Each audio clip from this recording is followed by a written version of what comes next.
All right. Jesus. Well, that's an odyssey of audio bullshit for me today. I don't know how everyone else is feeling, but that's unique and a pain in the ass, to be perfectly frank. So, so be it. All right. All right. So, I don't know. You hang out and do your thing, Jack. There's no worries with getting super involved today. Type away if you can. This is a incredibly complex series. Oh God, I think I made the comment last week, and it's continuing to get worse as we dive further and longer into this entire setup. We start getting to the things that he's layering upon layers, and as we start doing that, the onion that is a thought of Deleuze becomes incredibly complicated. And this one, I think, was very difficult for me to read through and prep because a lot of the language, again, I'm trying to do my best not to go straight to Anti-Oedipus or other writings of his that came later, because I don't think they help in understanding this text. But I mean, this is a partial objects and erogenous zones and Oedipus all mentioned inside of a single series. So I'll do my best not to jump too far ahead. But yeah, this is a tough series. So let me kick it off, and then we'll. I'm debating on whether or not we should actually do a close reading as we did last week for the previous series, and I think that's probably going to behoove us here. But we'll start and kick us off as I have to. Thank all of you for joining us today at the Deleuze and Guattari Quarantine Collective's ongoing reading of Logic of Sense. Today we move into Series 28, that of Sexuality. It's going to be complicated. It's going to be long. This is a tough one to get through. We will do our best to make sense of a great deal of it, and there is a lot that is said here. So don't be too depressed if you're having trouble following. I'm probably having trouble following despite the one who's actually talking. So it's blind leading the blind through a lot of this, but we'll do our best. No major announcements or things. We're slowly putting together a Divagations conference. We're excited to have anyone join any type of content. Please seek us out. Search for Divagations on our server. There's a few channels that are leading towards that. And as always, if you want to support what we're doing, go ahead and dive into Patreon, where you can find us at DGQC. Every dollar helps us put all of this on and keep it functioning. The 28th series of Sexuality is incredibly complicated. I don't even know where to even begin. It's a revisiting of partial objects. It's a revisiting of drives. It's a revisiting of libidinal energy and the drives behind sexuality, and ultimately a sort of revisiting of the Oedipus complex. And again, it's really hard not to go into Anti-Oedipus, but a great deal of what we're going to be talking about here is very, very clearly early Oedipus, and it's pretty exciting. It's also just a lot to sort of get through. Where do we want to even start? I think it may be worth actually opening up by just reading through the first paragraph. Does anyone disagree? Anyone fight that? Anyone have another thought of a place to start? It might be better to read it in short bursts, really, rather than the whole thing. Because as you say, it's really complex. It might be useful to kind of read short parts and then work through each short section. Yeah, I'm going to go. We'll do what we can. I will go up until the end of the beginning of a stage is characterized, which is a whole other conversation. So, because I think you're right, Derek. I think this is not even reading paragraphs. This is reading sentences, which is fine. It's good. The word partial has two senses. First, it designates the state of introjected objects and the corresponding state of the drives attached to those objects. It also designates elective bodily zones and the state of the drives, which find them a source These are objects which may themselves be partial, the breast or finger for the oral zone, excrements for the anal zone. The two senses should not, however, be confused. It has often been noted that the two psychoanalytic notions of stage and zone do not coincide. Partial objects. For those of you who haven't joined us in our anti-Oedipus reading, this is something that is deeply, deeply expanded on there. The idea of a partial object. My usual conversation and description of what they are when asked is fairly simple. We think of a finger picks our nose. We itch our skin with the fingertip. These are not partial objects. These are fairly whole objects. We need to take a step before something becomes an object. They are partial then is when they're able to be considered as such. If they're ever a whole object, we need to go deeper. You can always divide just a little bit more. And it's his use here of full objects is where he's sort of starting that. And it's a really interesting sort of conversation around the idea of connecting these moments and the drives that bind them. It's hard not to see the early sort of creation of desiring machines in this first couple sentences. I think this continues from the previous series, where the partial object, so he talks about the relation between the baby and the mother. And he says, quoting from the previous series, not only are the breast and the entire body, the mother split apart into a good and bad object, but they are aggressively emptied, slashed, etc. So these, and he talked about the interjection of these partial objects into the body of the infant. So it's the partial objects is in this. I think he's continuing this example of the relationship between the baby and the mother in this series. I think so. So the notion of interjection is the partial objects are interjected into the body of the baby in that kind of relationship, and that's the kind of. If you remember from last week, there's two levels of relationship. There's a schizoid paranoid, and then there's a depressive. Schizoid paranoid is at the depth, whereas the depressive is at the height.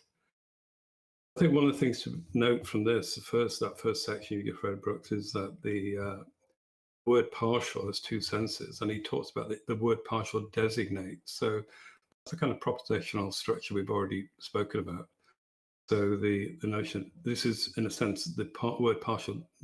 There is the word you normally use to designate is denotate. So put the word partial denotates or designates the state of the interjected objects, but it also designates bodily zones and the states of drives which find in them a source. So it's kind of expanding this idea of partial. And not only is it to do with the objects which are made, which are split and interjected into the body of the child, but there is also the bodily zones. So the body is split, becomes partial. It's split into these zones, these bodily zones. And there's also a relationship of drives, so the drives which relate to each of them.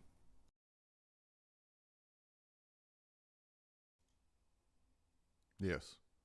And I think where do I even start?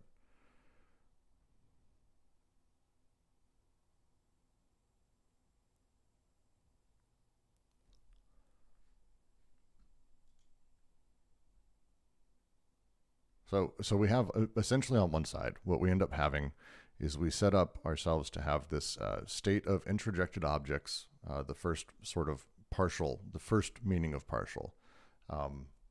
These are it designates the state of objects, the corresponding state of drives, which feels like he's talking towards sort of the activities of these sort of partial, these introjected objects, the way that they are sort of mixed. And the second half is the things that invest within them and the drives that have their source within them. And he is very clear to separate them out as two sort of partial parts. Am I misreading that?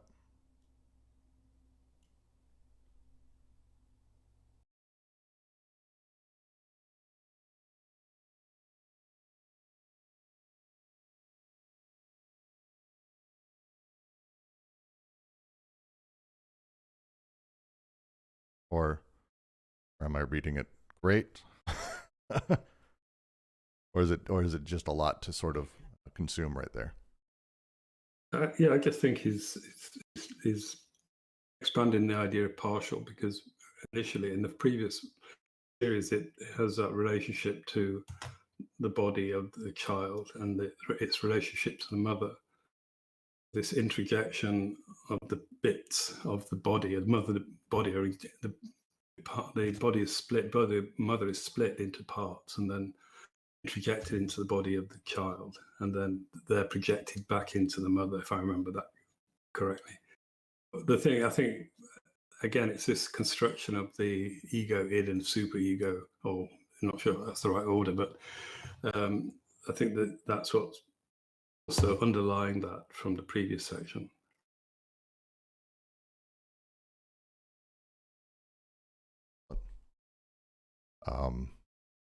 Perhaps I'll continue on and get to the difference between stages and zones. Let's talk through the stage. I'll do that, and then we'll discuss that, then the zone. A stage is characterized by a type of activity which assimilates other activities and realizes in a certain mode a mixture of drives. Absorption, for example, in the first oral stage, which also assimilates the anus, or excretion during the anal stage, which prolongs it, and which also takes over the mouth.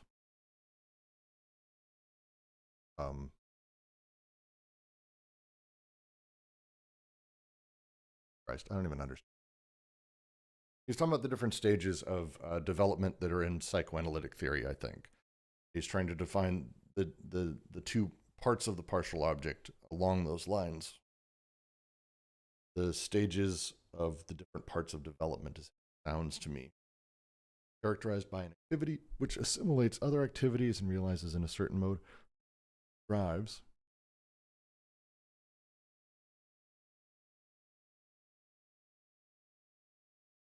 Yeah, I think he's so I think it's the first time that the word stage is mentioned. So yeah, and so he's kind of differentiate between stage and zone. I think well, I think he is, yeah. Although he does say the two senses are partial, so there's one. The word of partial relates to the objects, and the other notion partial relates to the zones of the body. He says the two states shouldn't be confused. And then he goes on. This is why I think one of the reasons it's confusing. Then he goes on to talk about two psychoanalytic notions of stage and zone do not coincide. So he's saying the two senses of partial shouldn't be confused with one another. There are also two notions of stage and zone which do not coincide. I don't think they're the same thing, but this is why I find this confusing. No, he's in the next section. He's just going to differentiate between stage and zone. A stage is characterized by a type of activity which assimilates other, so it can take into itself other activities. In a similar way, in the child, the infant, the broken up body of the mother is introjected, which is more of an aggressive relationship, I think. Whereas here is one of assimilation, assimilates and realizes in a certain mode a mixture of drives. So I think there's a relationship of drives to stage. Yeah, I think for stage, it's the mixture of things sort of played up. The idea of you have all these activities and they are driven by X, Y, and Z drives, like literal drives, but not zones quite yet, where the stages are, it's mixtures of bodies, is what he's talking about ultimately. That this may involve these other partial elements, these other partial things, but we're talking about mixtures of bodies at this point.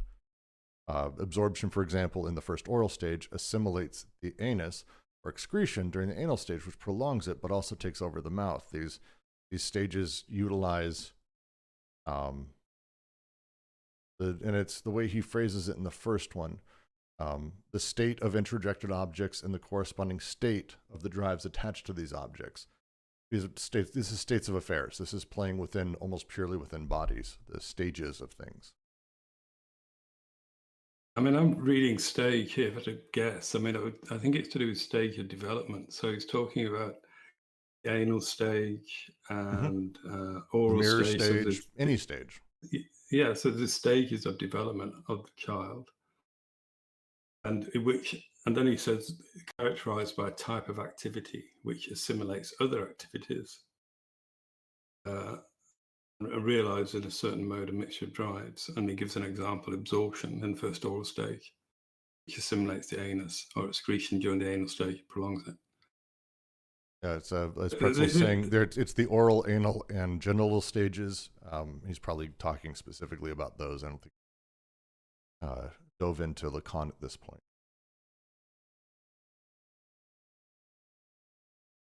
But I do think it's as I'm reading it, the state of introduced objects, the corresponding state of drives attached to these objects. These are those elements are, if we're talking about the topology still, which we are talking about things within the body, the bodies, the states of affairs, the elements as they are, because the other side is the elective bodily zones or the state of the drives which find them a source. The two senses should not be confused. Stage and zone do not coincide, and stage is the first part. Let me read zones really quick. Maybe it'll help. Zones, on the contrary, represent the isolation of a territory, activities which invest this territory, and drives which now find in it a distinct source. The partial object of a stage is fragmented by the activities to which it has been submitted. The partial object of a zone, on the other hand, is separated from the whole by the territory which it occupies, which limits it.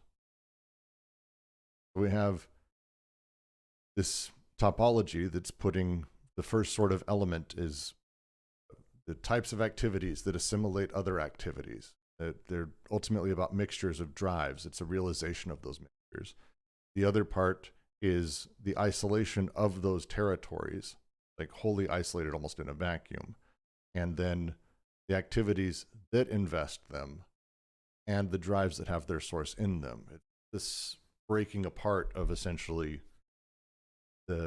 it's breaking apart multiple things that are within any of these stages and trying to isolate. I think, I guess, thinking about this, I think the stage, so I think I would say, as we said, a stage is perhaps a stage of development.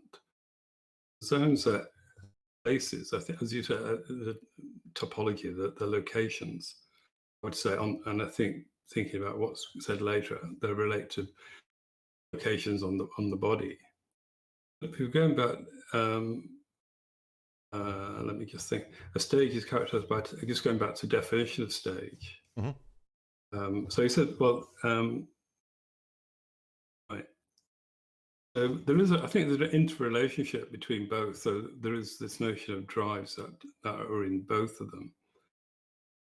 So he says the stage is characterized by a type of activity that simulates other activities and realized in a certain mode a mixture of drives, so absorption, etc. Zones, on the contrary, represent the isolation of a territory, activities which invest this territory, and drives which now find in it. So I think there is a relationship in which the stages through which certain, what should I say, development is directed towards a location. I think so. For example, the anal stage and the oral stage. So I think there is that kind of interrelation between the two. The activity is directed towards the anal stage, the anus, and the mouth. Whereas, in a sense, the zonal idea reverses that relationship, I think, because it kind of it's valorizing the location over the development stage that's been gone through. I think so. I think this is where these two there is an interaction between the two.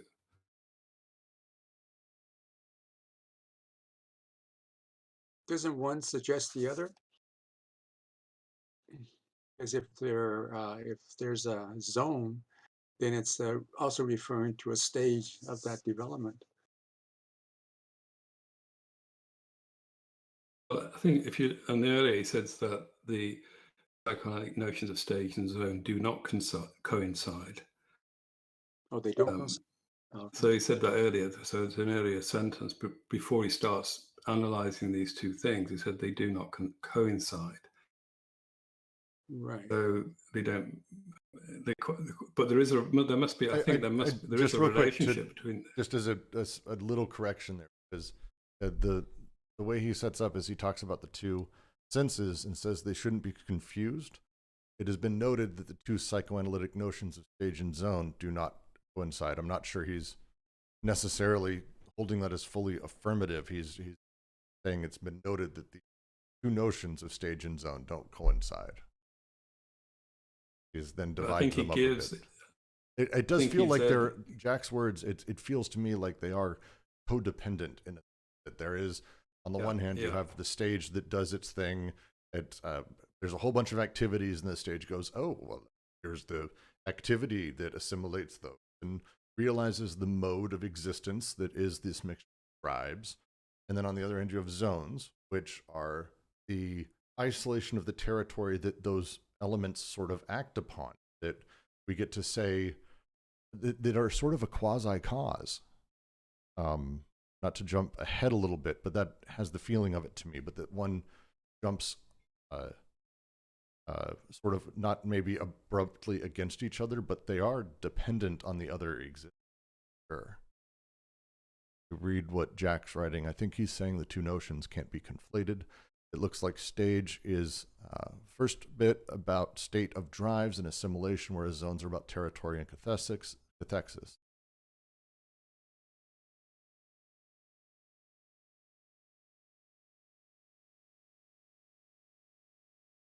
And as Pretzel says, they don't coincide. Again, probably not the original word, given Deleuze wrote this in French, but coinciding may not mean the same as unrelated or untouching. There's a coincidence that is a different thing. Sorry for the ramble.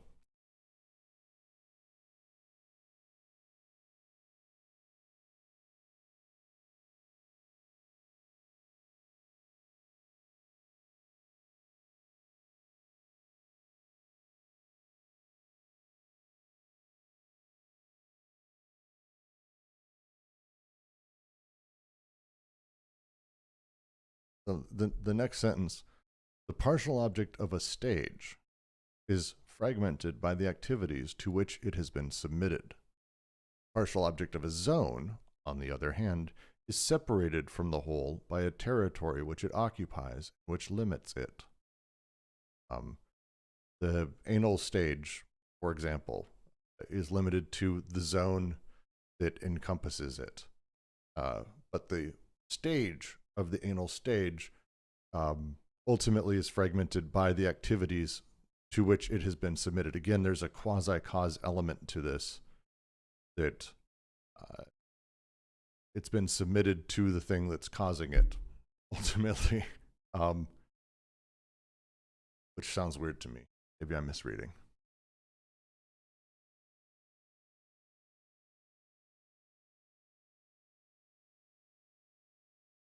Sorry, go ahead. Yeah, I was going to say that in the next couple of sentences, he says that the organization of zones and organization of stages occur, of course, almost simultaneously, since all positions are elaborated during the first year of life. Okay. So if they occur simultaneously, that means that they are like they coexist together. You can't. It's hard to separate them, the stage from the zones, right? And I think it's worth finishing the paragraph. I'm going to continue reading where you just left off. Since all positions are elaborated during the first year of life, each one encroaching on the preceding position and intervening in its course.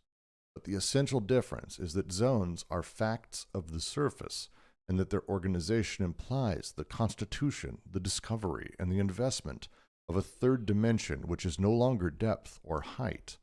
One could say that the object of a zone is projected, but projection no longer signifies a mechanism of death. It now indicates a surface operation, an operation occurring on the surface. And I mean, that's those are the sentences that led me earlier in my reading to talk about these things being really of the depths, whereas the second part is very much of the surface, and this play of the quasi-cause that goes within that, and the way zones that operate.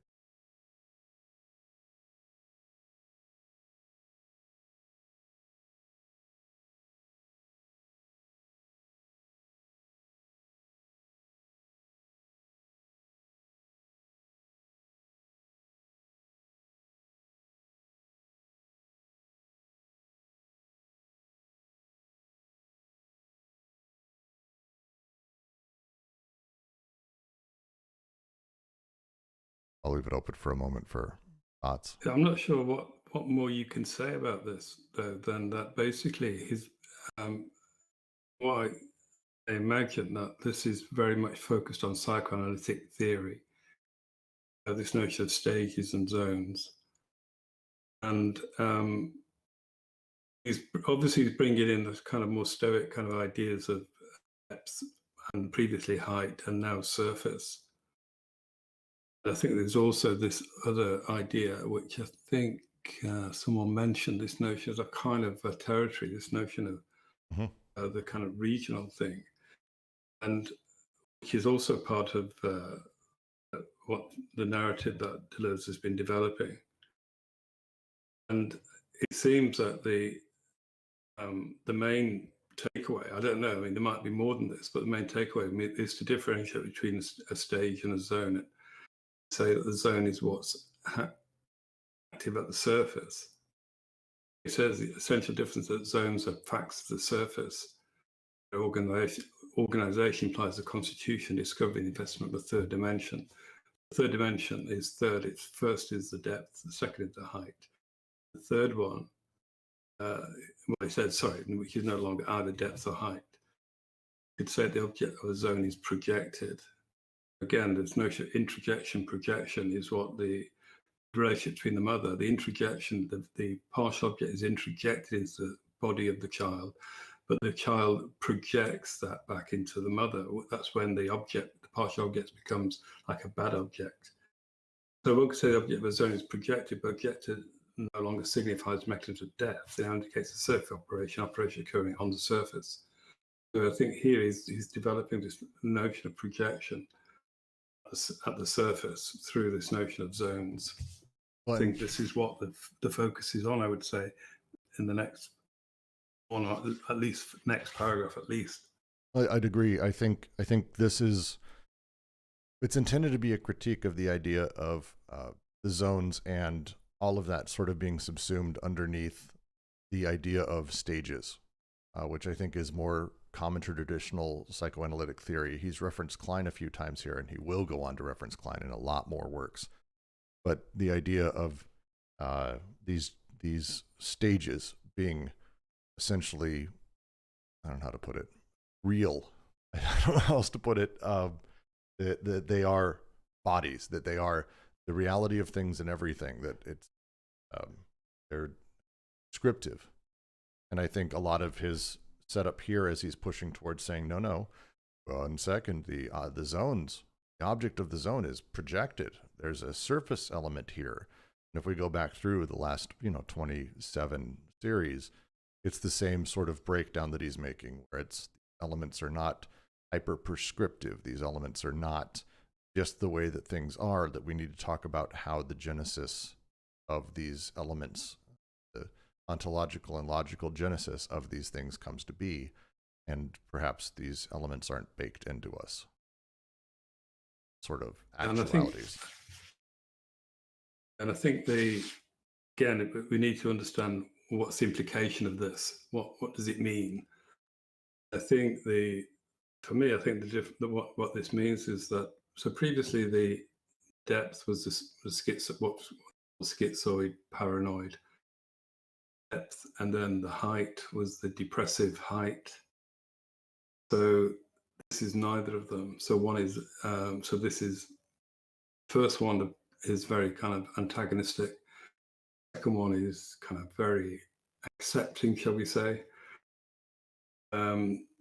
looks for a kind of resolution, whereas this third one, which is the surface, has a different kind of rationale behind it, I would say. And that's what I think he's going to look at, because I think just looking at the first line of the next paragraph, so he talks about the theory of erogenous zones.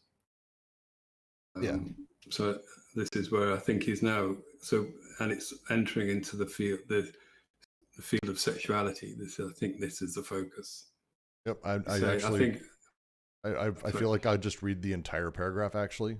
I think we can go back through it bit by bit, but it does piece together and have its sort of, I mean, this one feels like it flows a little bit better and doesn't need to be broken up. I'll read through it. It's kind of worthwhile. Sorry, Derek. No, that's fine. No, yeah, definitely good. In conformity with the Freudian theory of erogenous zones and their relation to perversion, a third position, the sexual perverse, can thus be defined.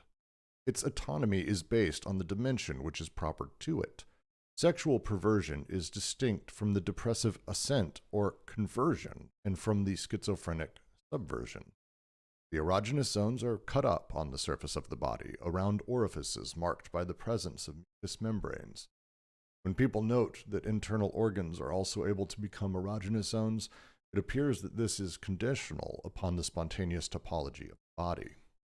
In accordance with the latter, as Simondon said of membranes, quote, the entire content of internal space is topologically in contact with the content of external space, the limits of the living.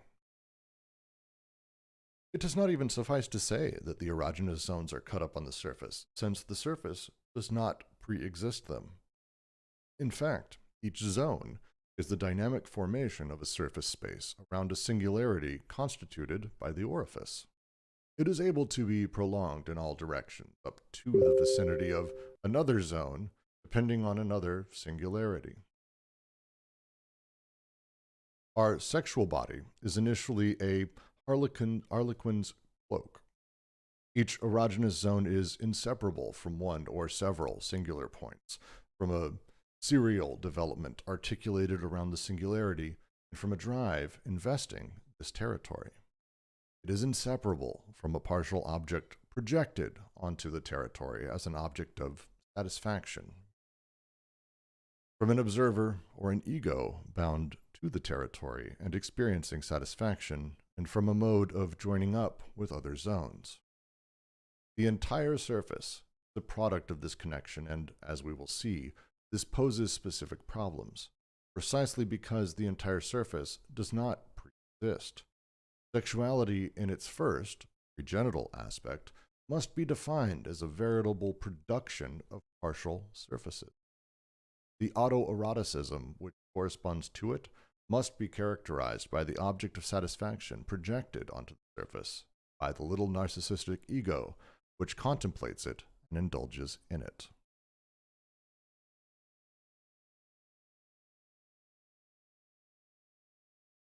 So, the opening of here is this core thing that we need to start almost from a third position. This one of the sexual perverse. This element, which is schizophrenic subversion, I think he phrases it, or a depressive conversion or ascent. This is the position we need to start with and start looking. Again, playing with the idea of the bodies, the surface, and heights, and discussing how these things ultimately become produced through his field, through the ontological genesis and the logical genesis. He starts running through these things. These zones ultimately are formed around these singularities, which is the orifices that are the mucous membranes, which is like the least sexy way I've ever heard anyone describe erogenous zones. I liked. But it's these elements, and this is where series, again, to go through the genesis, we've talked about this a bunch in the previous series. It's These surfaces form around singularities where series develop, ultimately articulated by the drive that invests a territory somewhere on the surface. The zones themselves are wholly inseparable from these partial objects, from the territory ego experiencing satisfaction in a mode of connection with other zones. There's a narcissistic ego ultimately within all of it. Again, not to say it's early AO, but am I alone in that? Anyone who's been reading that or has read it, am I alone in being early AO here?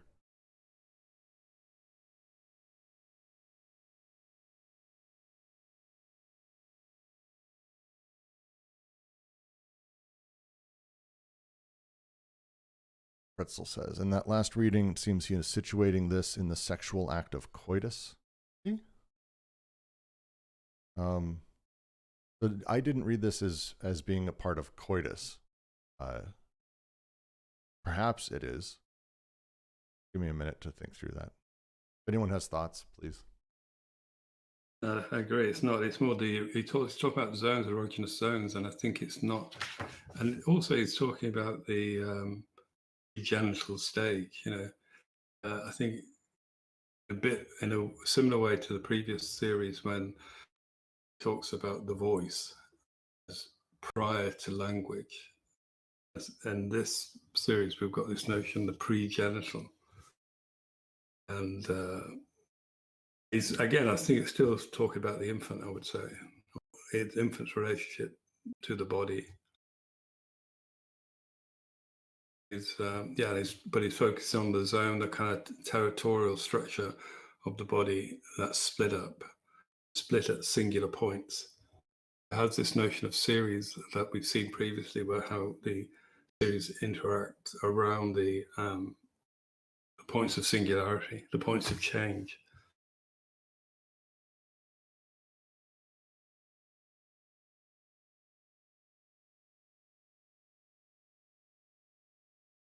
And also this notion of drive, I'm wondering if this notion of drive is like, obviously the thing that articulates between series is sense. And this is, but here we have something that's prior to sense, and I wonder if now this is perhaps the role the drive will take on, the kind of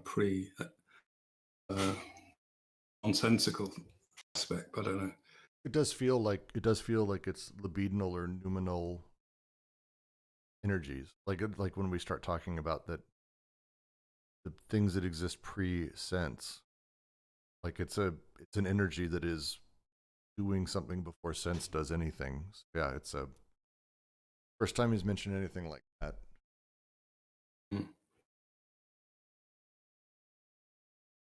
So I mean, just thinking back to the previous series, that there again, it's pre-language. He was talking about here, this thing below the surface of language. Here, I suspect this is below the surface of sexuality.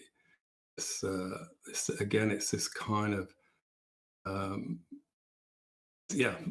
that's happening, but it's in this case, it's happening on the surface, below the surface. Yeah, it's the sentence right in the middle. Each erogenous zone is inseparable from one or several singular points, from a serial development articulated around the singularity, and from a drive investing this territory. It is inseparable from a partial object projected onto the territory as an object of satisfaction, from an observer or an ego bound to the territory and experiencing satisfaction from a mode of joining up with other zones. The way that any element within a series can't really exist on its own. It's only able to develop a sense of it by being part of the series, by having these hyper-complex genesis, this aleatory points that moves through, that creates sense and develops ideas and thoughts and all of this. I think a lot of that he's talking about here is driving towards this, but talking about it, saying the erogenous zones aren't just erogenous. I have read early psychoanalytic theory. I've read recent psychoanalytic theory that talks about the anus as being erogenous, like de facto. And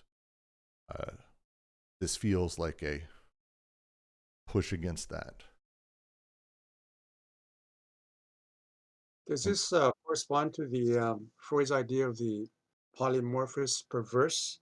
When he talks about, mentions sexual perverse, and does the depressive ascent or conversion represents this kind of a localization of that perversity, the polymorphous perversity, and the schizophrenic subversion is a kind of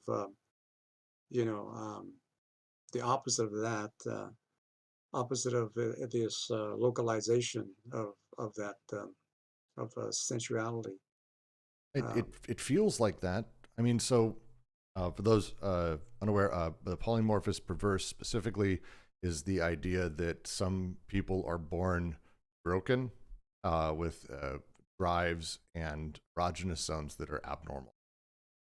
I mean, that's my understanding of it. Is that close, JK? I know there's a lot more to it, but polymorphous perverse means that there's not yet the localization of the repressive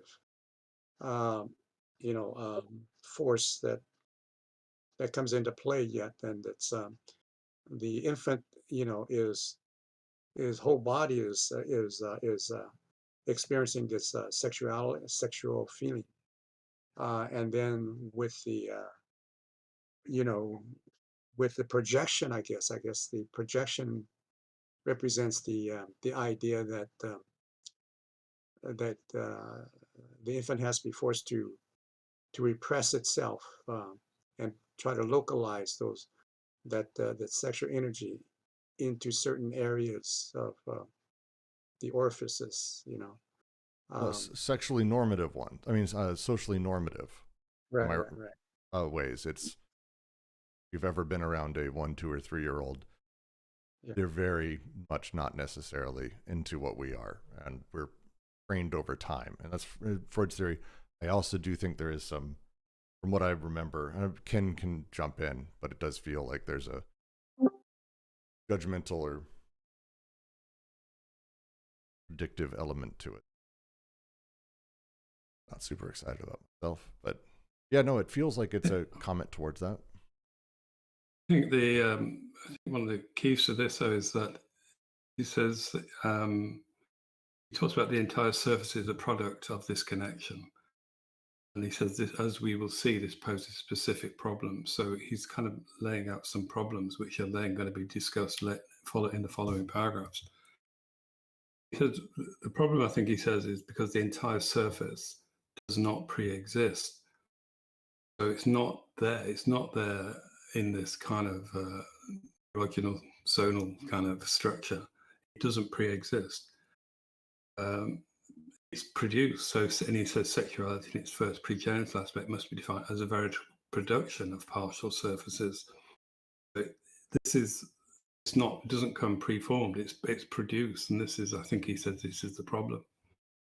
He says the autoeroticism which corresponds to it must be characterized by the object satisfaction projected onto the surface and by the little narcissistic ego which contemplates it and indulges in it.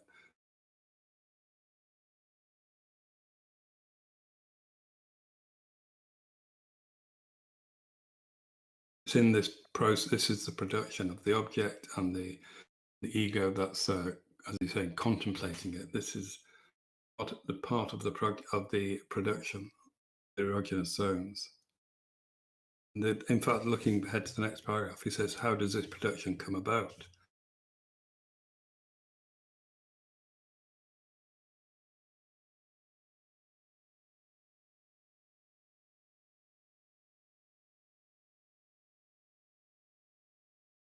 I don't want to take us too far, and I'm not actually in the reading right now, so maybe I shouldn't be talking at all. But so it is.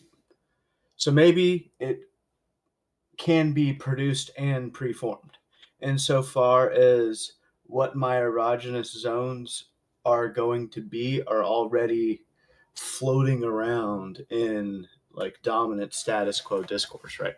So and in a really stereotypical way, this may appear as, whether I'm spoken about of being a boy or a girl, whether someone paints my room, blue or pink, and so on and so forth. And I don't know much about Freud here, but the move from Lacan is to say that it is exactly the repressive signifier that marks the body and produces these erogenous zones. There is nothing necessary in biology that suggests that an orgasm must be produced by, the anal or the genital membranes or something like that. And it's not the case that it is. A lot of people feel their genitals to be relatively insensitive, while other parts are super sensitive. And you have just as many nerve endings in your fingers as you may anywhere else. Anyways, so that's my take, is that it's preformed, but it is also produced. I think what he's talking about is the production of sexuality. I think that's obviously the theme of this series. Yeah, rather than the experience of that comes out of sexuality, perhaps. Yeah, and I think that's usually the thing that's levied against this concept that it's produced, is that you have some sort of biological, natural inclination to being excited by erogenous zones in your body. It's like, no, that's not quite it. But it's not produced in any single individual's developmental lifespan or whatever, right? This is stuff that's already imminent. These are already possibilities that are activated, if you will. Well, I think it's produced in this kind of serial structure that he sets up, and which is kind of governed by the drive. I think he's basically taking that serial structure he's developed previously. Now he's looking here. I think that for me that's why what's happening here. It is produced in this kind of serial relationship, which is these series are organized around these points of singularity. They always need something to kind of organize them. In the previous sections, that was sense, but this is not about sense. And I, as we were saying earlier, we speculate that perhaps it might be the drive is the thing that organizes these points of singularity. This is, as you said, that this means it's produced. It's not there. It's not pre-existing. Again, I'm just quoting obviously from Deleuze. It's not pre-existing. These relationships, they are produced, and then he gives at the end of the final sentence. He gives an example of this. The autoeroticism must be characterized by the opiate satisfaction projected onto the surface, and the little narcissistic ego contemplates it and indulges in it. So there is this kind of this relationship between object and the individual, the ego, and the surface. So the three things are arranged or organized there, and this is the point of production, I would say. But isn't the narcissistic ego the thing that is produced? Because the sexual... No. He says the narcissistic ego contemplates, right. indulges in it. Right. Yeah. It seems like the drive is already there, but it's just given a channel through the narcissistic ego.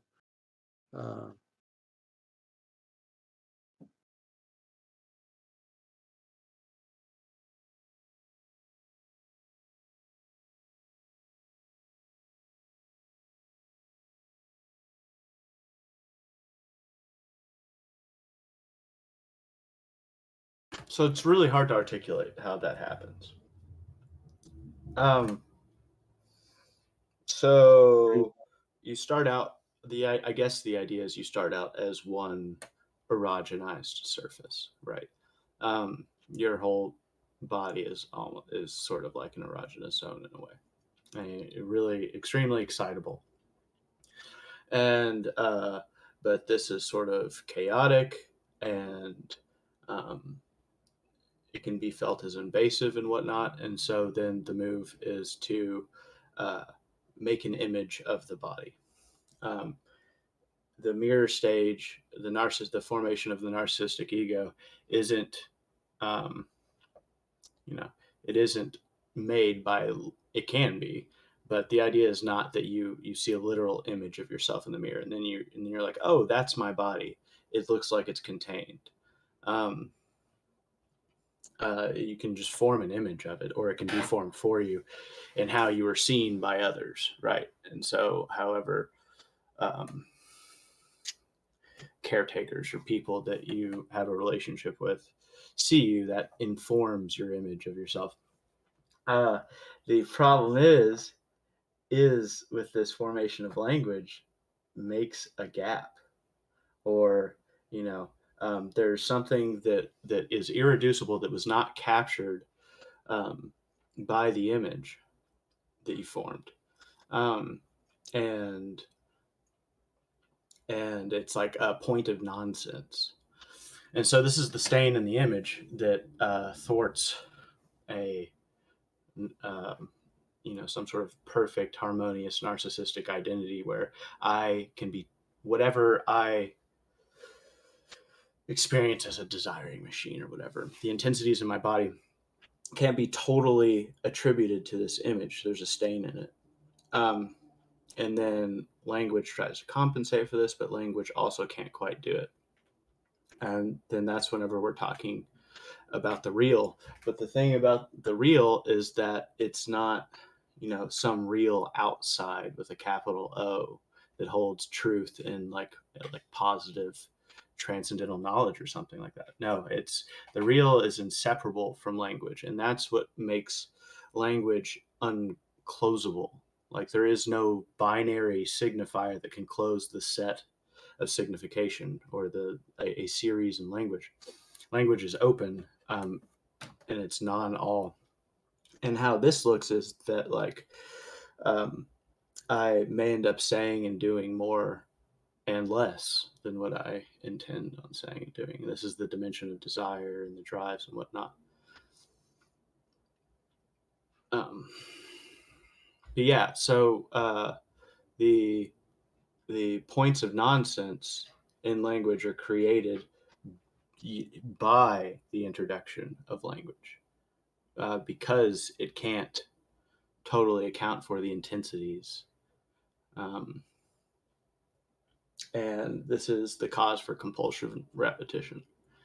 I'm not sure where language comes into this, though, because, the previous series was very focused on pre-language, the pre-linguistic, so what is called the voice. I think here... I think we're still pre-language. I can't see any mention of language here at all, so I don't think it's appropriate at this stage to talk about language, because language is what comes after the voice. Yeah, I think this is pre-linguistic, but it's not even, I would say it's not even linguistic, actually. It's something else. It's a kind of how this kind of interrelationship between the bodies, zones, the stages, the states, etc. The kind of relationship between them. This is to me, this is desiring machines as a thing. This is pre-linguistic. This is way before representation and subjectivity. This is the production of the ego, the production of sexuality. Like, to just say the next sentence, how does this production come about? Like, we're talking about the production of the ego, quite literally right here. And this is very much pre all of that. Sure. I'm just going to read to the next so we can keep moving forward, because I think some of what we're discussing also is about to be brought up. I'm going to get about halfway through this paragraph and we'll stop. How does this production come about? How is this sexual position formed? It is clearly necessary to seek the principle in the preceding positions, and especially in the reaction of the depressive position to the schizoid position. Height, in fact, has a strange power of reaction to depth. It seems, from the point of view of height, that depth turns, orients itself in a new manner, and spreads itself out. From a bird's eye view, it is but a fold more or less easily undone, and rather a local orifice surrounded or hemmed surface. Of course, the fixation, or the regression to the schizoid position, implies a resistance to the depressive position, such that the surface would not be able to be formed. In this case, each zone is pierced by 1,000 orifices which annul it, or, on the contrary, the body without organs is closed on the full depth, without limits, without exteriority.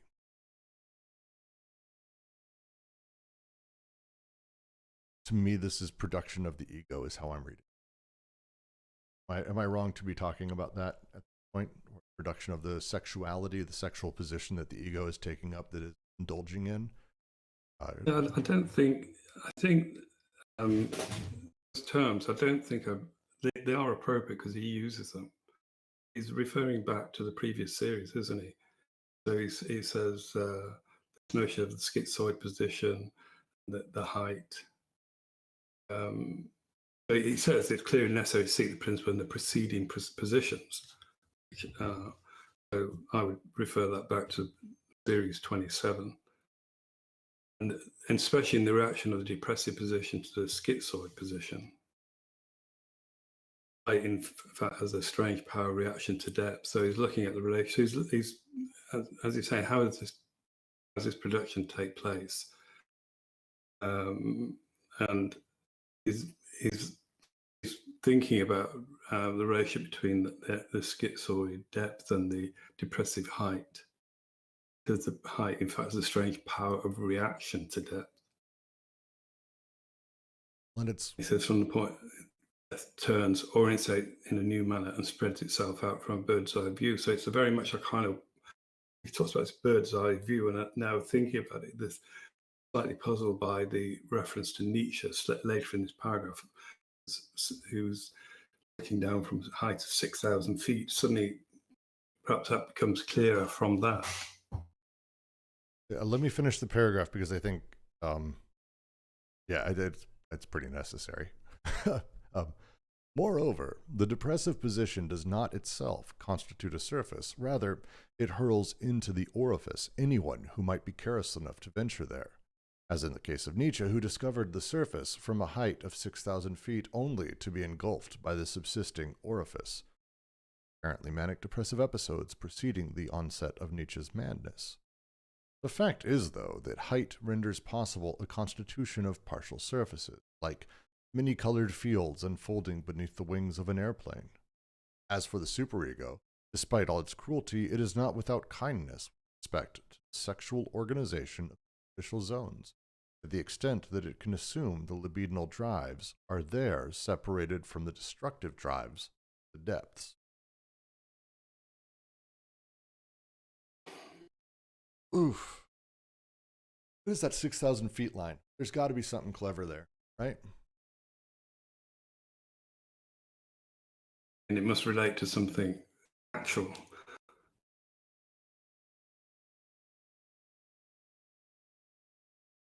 At a great height. So seems to imply he's in the depressive, looking downwards. Oh, Zarathustra. Zarathustra he was 6,000 feet beyond man and time. There you go. Make a note. Good to know. Yeah, I think might be related to Nietzsche's, understanding of how the Apollonian drive, towards the height, a kind of rational understanding of the self, was not the end all of it all. But his real metaphysics is to plunge back into the Dionysian depths, and I think that might be, maybe a line here, with the notion of height and depth. And so Nietzsche's position is one of the schizoid right? Schizoid subversion, right? As opposed to the Apollonian, the Platonic heights of the depressive position. And thus spoke Zarathustra very clearly. He goes to the 6,000. I didn't know it was 6,000 feet. Now it makes more sense. He goes to the heights, hides away, looking down over man. Like, again, very much makes sense. Your reference here. But the phrasing that Zarathustra uses very cleanly is that he's going to go into the depths. He must descend into the depths as you do in the evening when you go beyond the sea and bring light to the underworld too, superabundant star. Like you, I must go down, as to the setting sun. Right. That's when he sort of goes down to the surface, ultimately. But the depths is where he phrases it. Right. So Nietzsche's metaphysics is in a Dionysian, whereas the but it's in he doesn't discount the Apollonian, but the for Plato would be the Apollonian, right? Metaphysics, the height.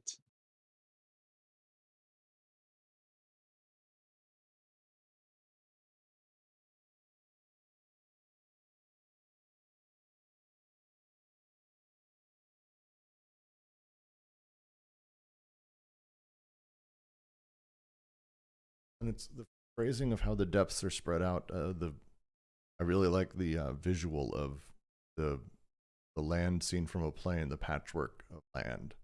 If anyone who's ever flown and looked out the window knows exactly what that's referring to. It's the line is so good. Fact is, though, that height renders possible a constitution of partial surfaces, like many-colored fields unfolding beneath the wings of an airplane. Phrasing here is poetically implying that on high, the superego here, looking down over all of the drives, all of the things, are able to see them as such. Someone standing in the field doesn't see the field for the color that it is. That's not how that works. But someone at 6,000 feet or someone from a plane up on high is able to do such a thing. And it renders possible a constitution of partial services, the bringing together of them into that patchwork. That's the height. The height literally does that. That's its job. That's the superego, putting together the patchwork of those drives. So separating them, dividing them out. Separating the libidinal from the destructive drives of the depths. An interesting phrasing. To the extent it can assume that the libidinal drives are there separated from the destructive drives of the depths. It doesn't sound like it actually does that. It's making the assumption that the things it sees at the surface are separated from the destructive drive. What is that reference in? 28th. If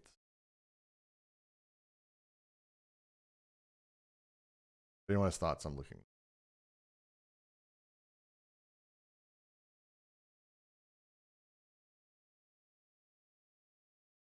Oh, it's Melanie Klein. I'll read the thing here. This forms a constant theme in Melanie Klein's work. At first, superego reserves its repression not for libidinal drives, but only for the destructive drives which accompany them. For example, the Psychoanalysis of Children, page 134.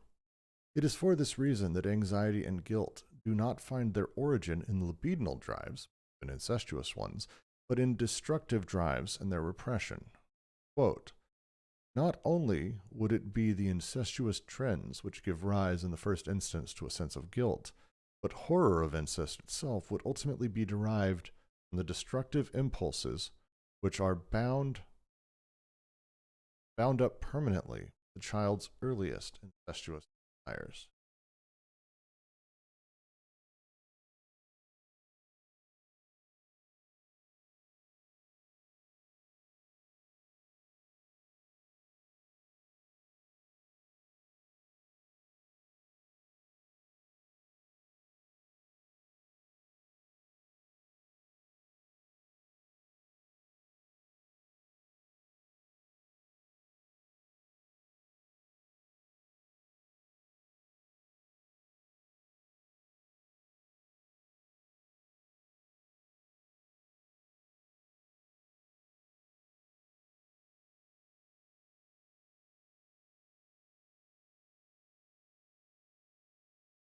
Any thoughts? He seems to be saying that there we go.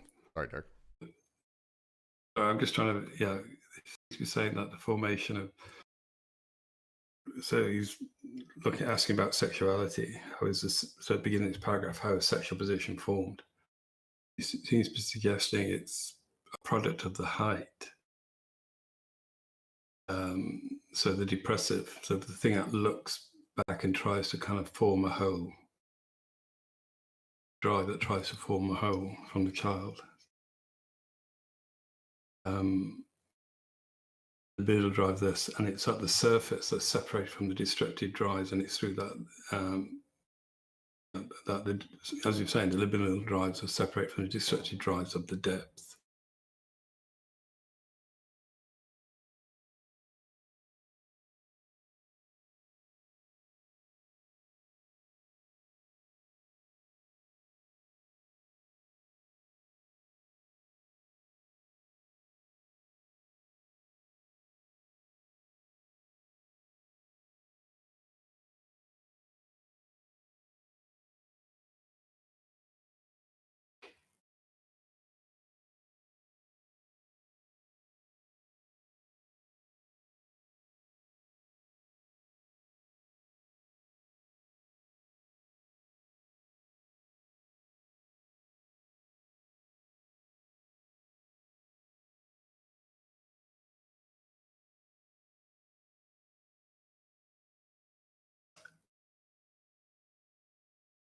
Do we carry on? Yeah. I'm sorry. This is complicated shit. I'm trying to figure out how to phrase anything. For a second, we'll take a moment. Does anyone else besides me or Derek have questions or thoughts or things they want to throw in? I know there's some debate happening in the chat, but before I move on, because I think it's moving on to the next paragraph's worthwhile at this point, because it's about to dive into drives again and help explain some things.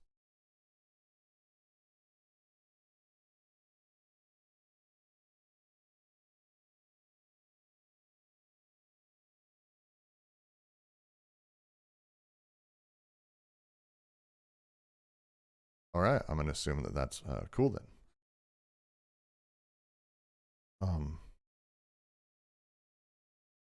Can we summarize what Deleuze is saying here about Klein? I think he's agreeing with Klein's general inclination here. This push that the ability for the superego on high sees all different drives, and it's separating out a few of them. The notes, one of the other secondary texts I have is, the note is, the schizoid position resists the depressive position by piercing the body with orifices or by closing itself off in the body without organs. This element separates libidinal drives from destructive drives, and this ultimately is done by the superego on high in that topology.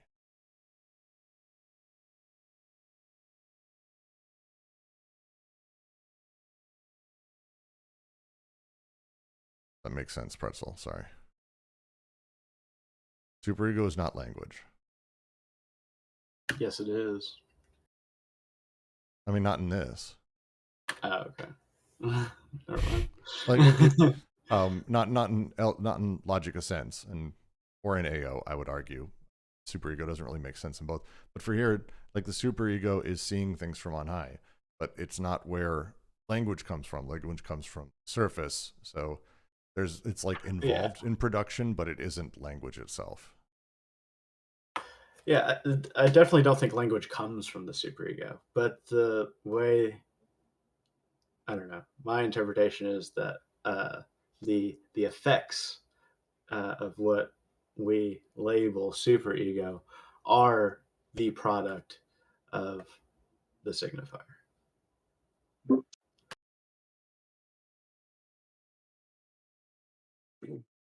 Yeah, the superego is really, it's another.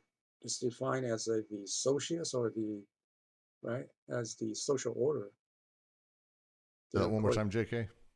Yeah, if the superego is identified as the social order or the symbolic order, it's part of society, so it has to be involved with language, right? I mean, I would say again, we're talking about the production of sense. That's the whole thing is about the logic of the production of sense. The book is about, and all of these different things are parts of that. To say that the depths have no part in the derivation of sense or the creation of sense is silly. Just silly as saying that the heights don't. Things are elements within it, bodies and heights and ideas. And ultimately, where they collide at the surface is where we actually have nonsense generation.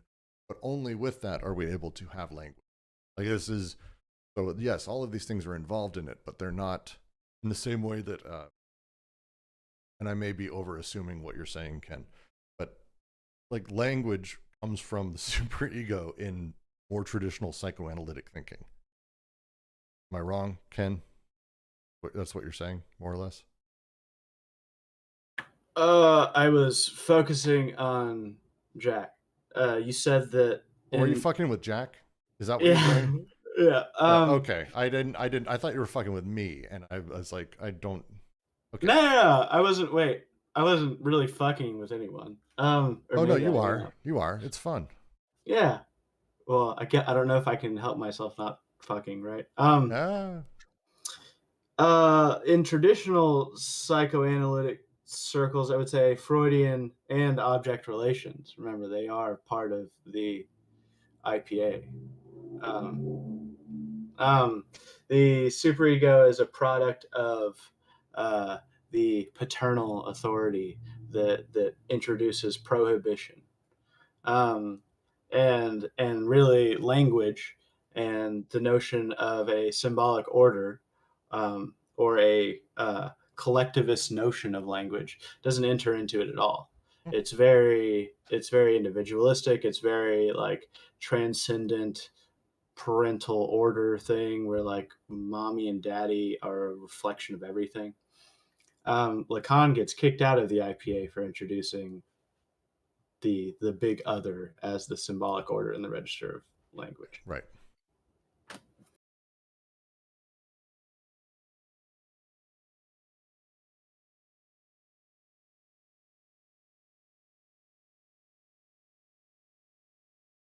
So, sort of say again, because I've just been sort of diving through and trying to paragraph.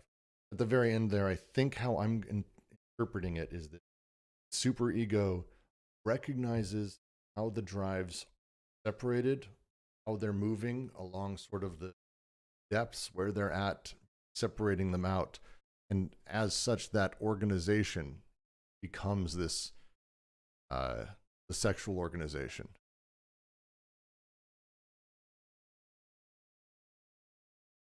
It's looking down on the sexual libidinal drives, and we'll move to the next paragraph. Of course, the sexual or libidinal drives were already at work in the depths, but it is important to understand. But it is important to understand the state of their mixture with the drives of preservation on one hand and drives of death on the other. In depth, the drives of preservation, which constitute the alimentary system, absorption and even excretion, do indeed have a real object and aims. But thanks to the powerlessness of the nursing child, they do not have at their disposal the means to be satisfied or to possess the real object.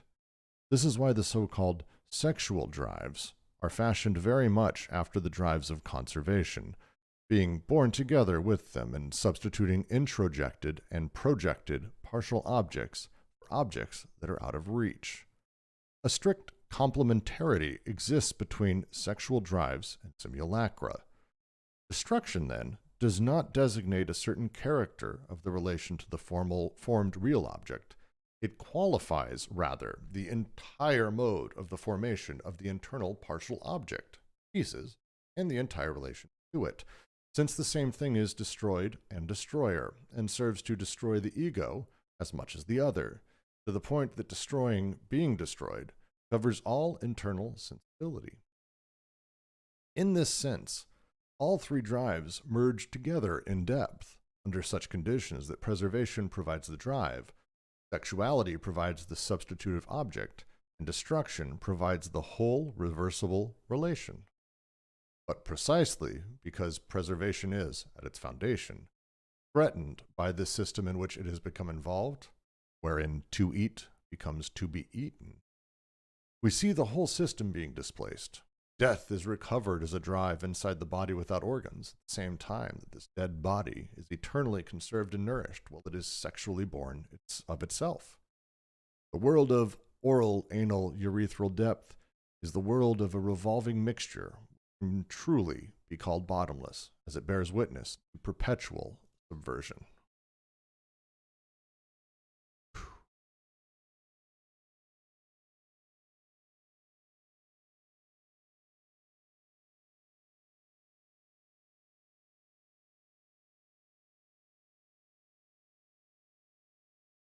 Okay.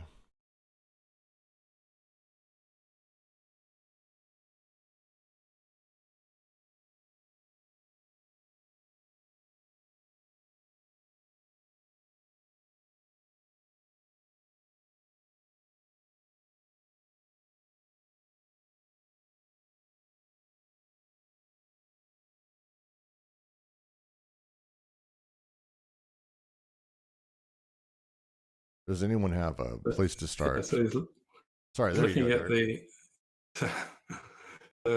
in the previous paragraph, the libidinal drives are separate from destructive drives of the depths.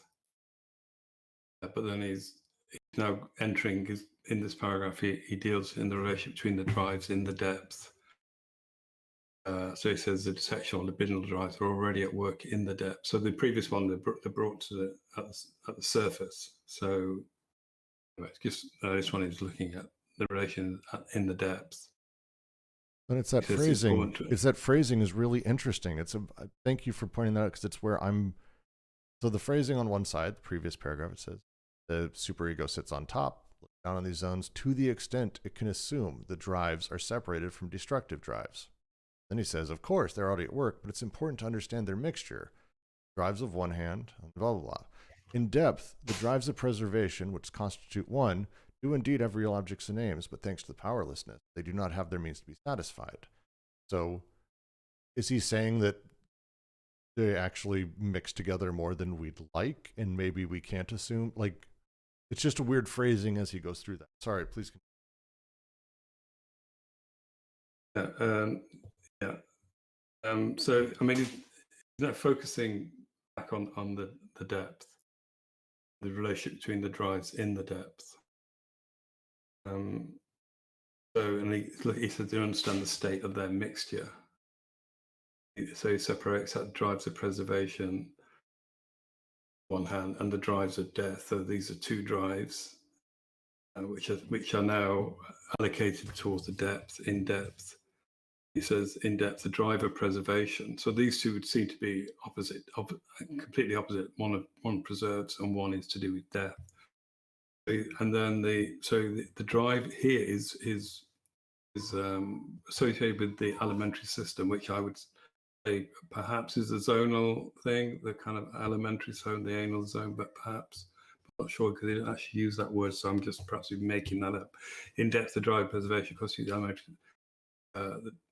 Constitute the alimentary. So the alimentary system is driven by the drive of observation. You need to have real objects and aims. So there is something associated with them, something real. The nursing child is powerless. Whenever they put the means to be satisfied, to possess, so they cannot possess the real object. So this is why the so-called sexual drives are fashioned very much after the drives for conservation, being born together with them, substituting to get protected partial objects for objects that are out of reach. There's a strict complementarity exists between sexual drives and simulacra. Destruction then does not designate a certain character of the relation to the formed object. It qualifies rather the entire mode of the formation of the internal partial objects and the relation to it, since the same thing is destroyed and destroyer, and serves to destroy the ego as much as the other, to the point where it covers all internal sensibility. This is saying all three drives merge together in depth under such conditions that preservation provides the drive. Sexuality, the object, and destruction, the whole reversible relation.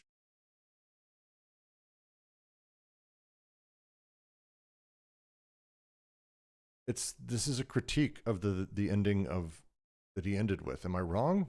Feels like a critique of that.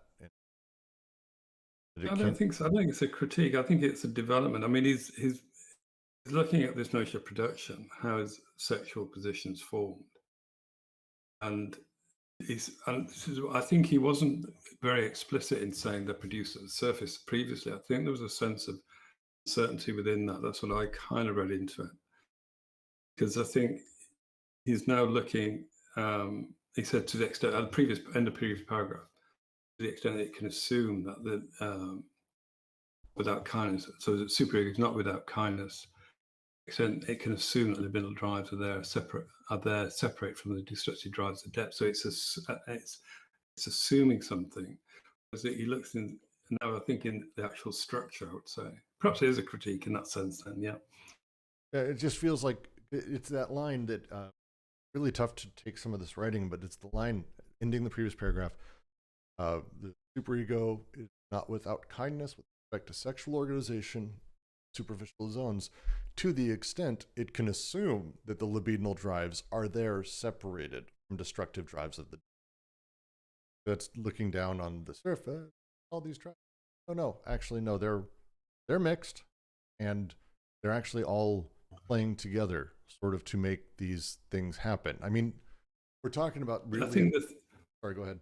But I think the thing is that I think it assumes, so there's assumption that at the surface, because of the, I'm taking this thing literally.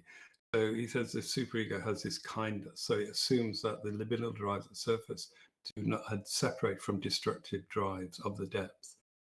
This is what I'd read it in that literal sense. Then but he goes on now to look at the way in which they're actually in the depth. So he's going away from surface. He said the sexual libidinal drives were already at work in the depth. So he said in the previous paragraph that the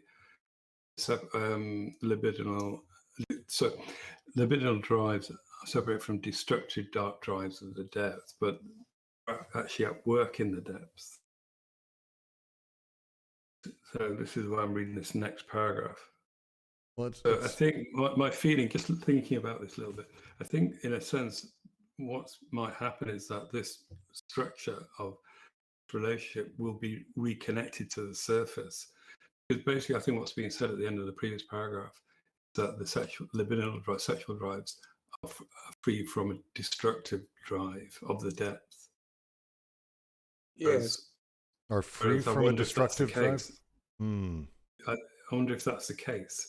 I read it slightly differently in that I think what he's saying is that destruction isn't a specific type of relation. The drive isn't a type of relation to any formed actual object.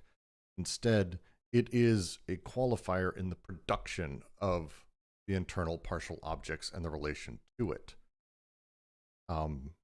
Putting it in a position of being essentially one machine out of many that's part of the process of these partial objects being formed. It's not so much that we have the death drive or the destructive drive that's pushing us to a specific relation. It's that the death drive conditions the relation itself and builds the partial object. And that's the reversibility. Right. Seems like in terms of height and the superego, it's able to repress certain of the drives, like a destructive drive. And then he's saying that that's not possible, that those three drives are inherent, and so that's why he ends that paragraph with saying that it bears witness to a perpetual subversion. So, the superego, the goal towards the superego and the height, it might be, from that might be a goal, but it's not able to achieve that goal of full repression of those drives. And again, if we're talking about the drives being bodies, mixtures, then the superego being the ideas or concepts on high that's sorting them, and then at the surface, zones being produced and projected. Like, we're talking about layers of meaning that ultimately, the singularities that lay out and sort of push towards it. I mean, this does feel like Lacan, like deep, hard Lacan act. But I feel stupid for saying that. Ken, am I off? That this feels like he's talking about that at this point? Yeah, that's the vibe that I've gotten sort of the whole time. The way that he's talking about the superego and how it affects the drives sounds Lacanian. I think the only difference is in positivizing a body before language. So that's where Lacanian psychoanalysis stops. For sure. Lacanian, yeah. Please continue. No, it's worth to have the explanation. Well, look, so another way to put this is need, demand, and desire, right? So there's psychoanalysis takes the position that there is a myth, and there is a myth of a body before language. There is no transcendent myth. Not everyone shares the same myth. It's the same sort of way how kids will come up with wild creation stories for how they were born, and oftentimes no two kids' creation stories are alike. So we have the idea that Lacan talks about is that we have the myth of a pre-linguistic body that has needs, and then this gets captured by the signifier, the first articulation, the first attempt at articulation of these needs, and this is demand. So I cry or do any other thing to try to get these needs met, but I don't even quite know what these needs are because there is no meaning attached to them yet. I learned the meaning of what's happening to my body as others approach me. And so this is demand, but there's always a bit in language that can never recapture this mythical body, the pre-linguistic body, and then that's desire. I don't know if I said that well, but Lacan stops at saying we can't know anything about a pre-linguistic body. I mean, we can try to, but you got to be, and it's not that myth equals false. There's always, truth always has the structure of myth, if you will, and that's how language is inseparable from the real. There's a push in here that's also, I think, it's taking a little bit more of a step further within Lacan, where he's talking about that in the bodies, in the depths, the drives are ultimately together. They're mixed, and we have on one side we have preservation, which is sort of we want to say a primary, followed by sexuality, followed by destruction, and destruction provides the reversible relation of all three. That's able to be sort of split apart by the superego, by the social norms at large that we have drilled into us. And ultimately, the system gets displaced, but death is recovered as a drive inside the body without organs. At the same time, the dead body is eternally conserved and nourished while it is sexually born of itself. Sort of, again, early AO, early a lot of those plays, but for sure touching it. Derek, I saw you had a thing. Oh, sorry. I thought I was muted. Sorry. I'm happy to continue on.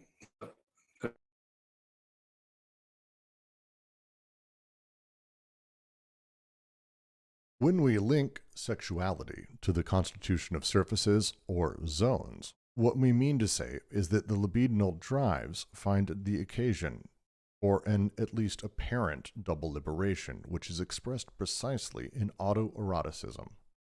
On one hand, they free themselves from the elementary model of the drives of preservation, since they find new sources in the erogenous zones and new objects in the images projected onto these zones. Thus, for example, sucking, which is distinguished from suction, On the other hand, they free themselves from the constraint of the destructive drive and that they get involved in the productive labor of surfaces, new relations with these new peculiar objects. Molecular objects. Oh, fuck, that's it. Anyone want to give me a quick definition? Stupid.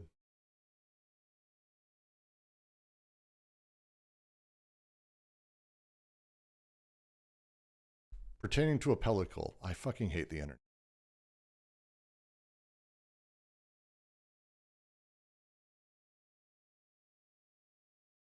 The stationary phase of chromatography. The permeable particle. The porous outer shell. Porous outer shell. New pellicular objects. Porous shelled ones where things can move out surfaces with movement. It is important, once again, to distinguish, for example, between the oral stage of depths and the oral zone of surface, between the introjected and projected internal partial object, simulacrum, and the object of the surface, projected over a zone in accordance with an entirely different mechanism, image. Or finally, between subversion, which depends on depths, and perversion, which is inseparable from surfaces. We must then consider the twice liberated libido as a veritable superficial energy. We should not believe, however, that the other drives have disappeared, that they do not continue their work in depth, or especially that they do not find an original position in this new system.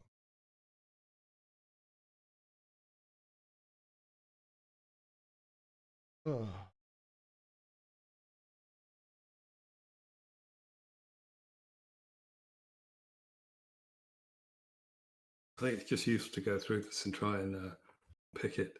Yep. I think the previous paragraph was really important. I don't think we've really unpicked it enough, to be honest with you. But I think one of the elements of the previous paragraph was this notion of simulacrum, which is now repeated in this this paragraph. Anyway, but so when we link sexuality to the constitution of surfaces or zones, the zone is the surface and the zone. The zones are at the surface. So the libidinal drive finds the occasion for at least apparent double. There's a double liberation of the libidinal drive, which is expressed in autoeroticism. So again, it's this kind of production of sexuality, or in this case, autoeroticism. On the one hand, they free themselves from the elementary model of the drives of preservation, which you've seen previously, which is absorption.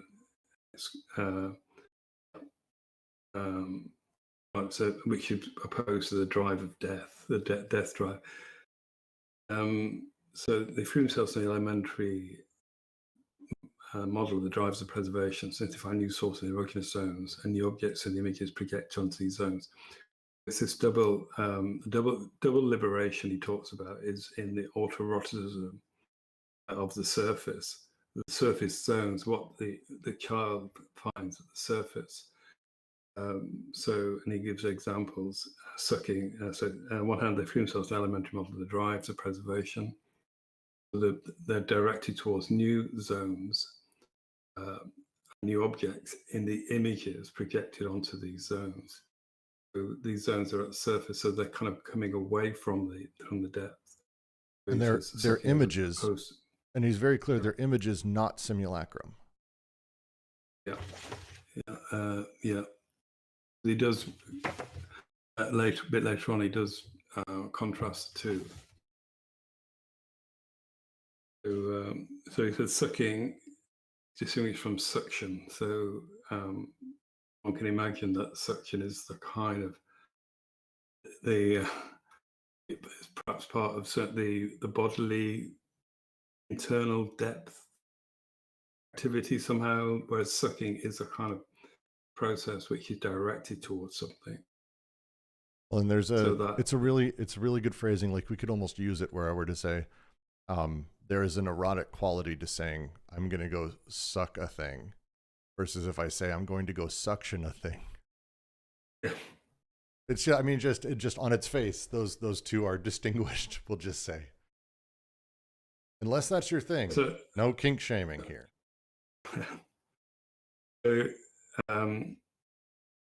So he talks about libidinal drive being free from the elementary drives, which in the previous paragraph was seen to be the kind of perhaps the one that's most accessible to the child.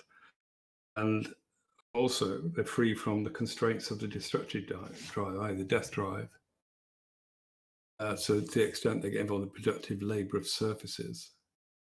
Again, this notion of production is a question, how is this production come about? So productive labor of surfaces, new relations with these new pellicula. What does that mean again? Sorry, there's something. So it's a membrane that's permeable. Right, so these permeable membranes. Again, this is what's at the surface, these erogenous zones, I would say. It says it's important, once again, to distinguish between, for example, between the oral stage of depth, the oral zone and surface. So here I think this is quite interesting. He's saying the stage is to do with the depth, and the zone is is kind of making that much more emphatic there, I would say. So the stages of the depth, so it's to do with the bodies and the drives that are at work in the body. The oral zone is the surface, is projection onto the objects of the surface. So between the introjected and projected internal partial object. So that's the simulacrum, introjected and project. So it's introjected into the body of the child and projected back into the mother. So these partial objects, these are the simulacrum. The object's the surface projected over a zone according to an entirely different mechanism. That's the image. This just a kind of little side note. This contrast between simulacrum and the image is obviously a kind of Platonic idea within itself. So which is developed later on, not in logic of sense. Says the what are we? Find between subversion, which really quick before you move on, because that sentence to me, I'm going to just continue with what you were saying, which is that the simulacrum is the more the Platonic, we'll say the heights. I mean, that's where my brain goes with it. But the image and the play with it, he says he's used that throughout this when to talk about denoting. Denotation is it's calling the correct image, phrasing he. So the usage again in the production of sense and how we have these sort of elements that are different between the introjected projected internal partial object, the simulacrum, and the object of the surface projected over a zone in accordance with an entirely different mechanism, that of the image. Now we're playing with denotatum, which is about calling the correct image. That's its truth, quality, its accuracy. It's a interesting use. It's interesting, because I think so. If it is a notion of denotation, it means state of affairs is fulfilled in the image. In what's denotated is a fulfillment of what's state of affairs, what's there before us. And just to continue, finally, between subversion, which depends on depth, and perversions, which is inseparable. I've kind of lost my track a little bit here.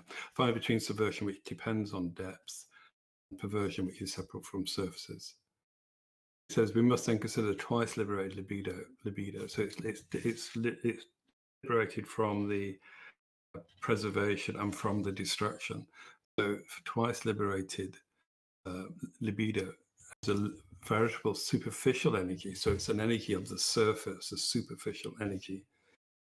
Should not believe, however, that the other drives have disappeared. So at the end of the previous paragraph, the superego assumes that they almost, I would say, there is almost implication that they have disappeared, or separated at least. Do not continue the work in depth, that they do not continue the work in depth, especially that they do not find a recomposition in these systems. So they're not excluded from this system. And I think, that's what his description gives us. The surface is underpinned by the depth. There is something that's continuing. They're not separated completely. Absolutely not. I mean, it's the other separation he's doing here where he's saying specifically, again, to go to the beginning of the series, that the zone is not the same as the stage, separating them out. The oral zone and the oral stage are not, there's no equivalence there. The drives continue, but as such, these are different, they're level. And then the second part, which is that perversion and subversion, it makes them very cleanly perversion being that of the surface, subversion that of the depths. Dependent on the depths, perversion inseparable from surfaces. Find that footnote while I'm rambling. Third in this series.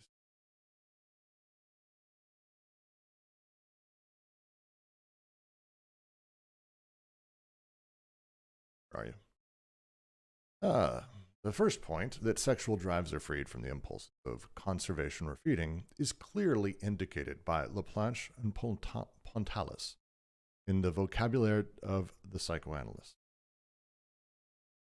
To quote French, whatever. Fantasme originaire, fantasme de origine du fantasme. Probably sounds beautiful if I could say it correctly. But it does not suffice to define this liberation by saying that the drives of conservation have an external object. This object is abandoned by the sexual impulses of something pronominal. In fact, the liberated sexual drives do still have an object projected at the surface. Thus, for example, a sucked-on finger as a projection of the breast, limit a projection of one over another. All of this is recognized perfectly by Laplanche and Pontalis. But above all, sexual drives, insofar as they have been connected in depth with the elementary drives, already have particular objects distinct from the objects, namely partial and full objects. What must be separated are two states of the sexual drive, two sorts of these drives, and two mechanisms of projection. And what must be made the subject of a critique are notions like that of the hallucinatory object, which is indistinctly applied to the internal object, lost object, the object below the surface. The importance of the second point follows. Oh, here we go, Ken. Oh, yep, you're still here. The sexual drives are disengaged from the destructive drive. Melanie Klein insists on this constantly. The entire Kleinian school makes a justified attempt to exonerate sexuality and to free it from the destructive drives to which it is bound only in depths. It is, in this sense, that the notion of the sexual crime is discussed by Paula Heinemann. It is indeed true that sexuality is perverse. Perversion is defined first of all by the role of the partial erogenous zone of the surface. The sex crime belongs to another domain in which sexuality acts only in a depth mixture with destructive drives. Version rather than perversion. In any case, we should not confuse the two very different types of regression under a very general theme of a return to the pregenital, the regression to an oral stage of depths, or the regression to the oral zone of the surface, for example.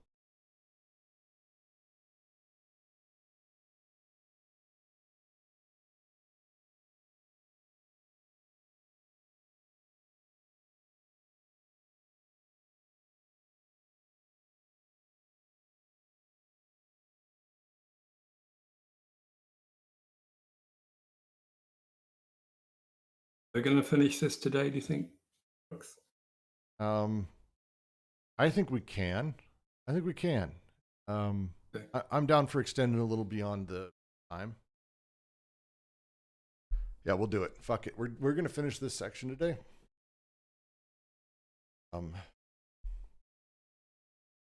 Was I? Yep, here we go. Bottom of 199. We're moving on. We must again turn to the entire sexual position with its successive elements which encroach so much on one another that the element which precedes is determined only through its confrontation with the one which follows, or with the prefiguration of the one which follows. The pregenital erogenous zones or surfaces cannot be separated from the problem of their coordination. It is certain, though, this coordination is enacted in several ways. By contiguity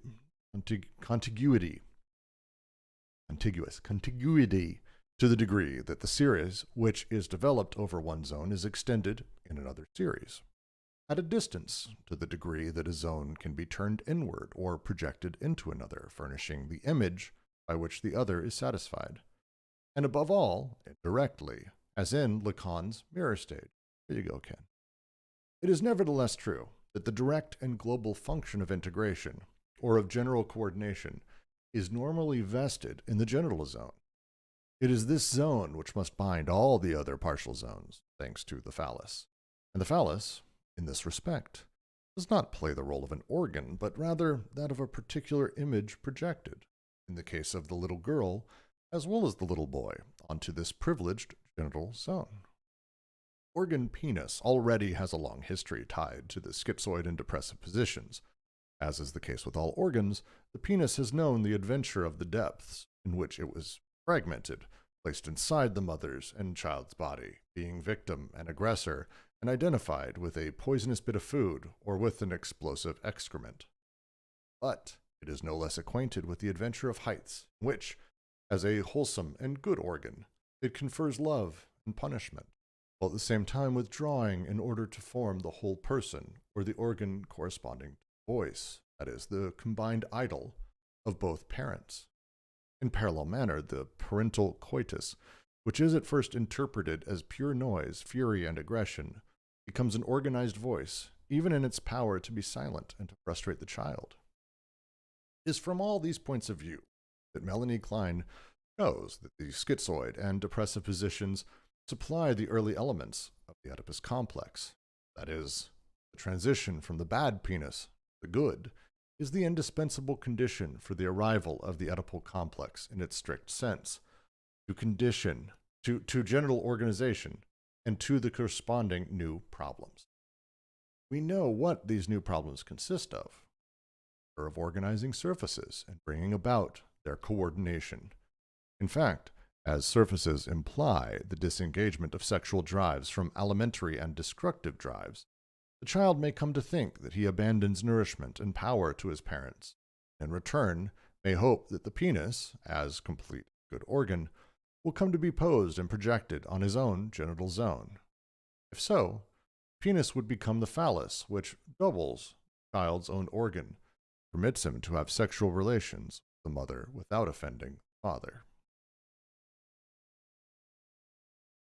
Okay, I should have fucking taken a break halfway through the 3-page thing. First reaction, I didn't realize Deleuze had such a strong grasp of Lacan prior to meeting Guattari. Kind of like that. Good to know. This felt like a lot of that world. Ken, thoughts?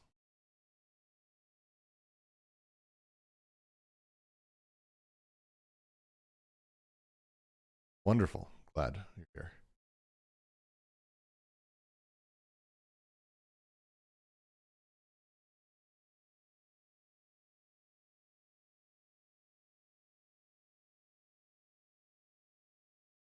One, this is a great breakdown of what the phallus is in terms of psychoanalytic theory. Pretzel, you feel free to disagree or give thoughts. He's not far off. I thought it was great. No?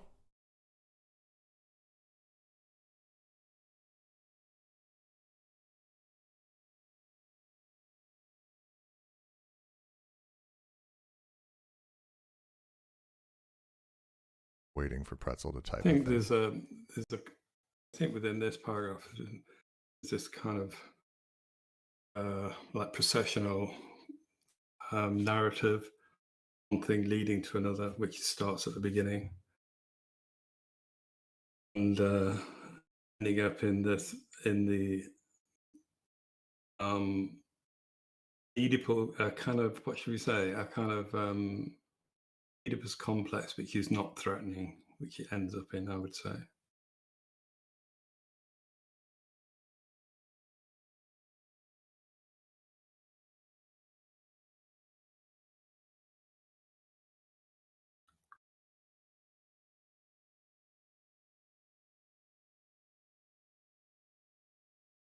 He's talking about the pregenital, at the beginning of this paragraph.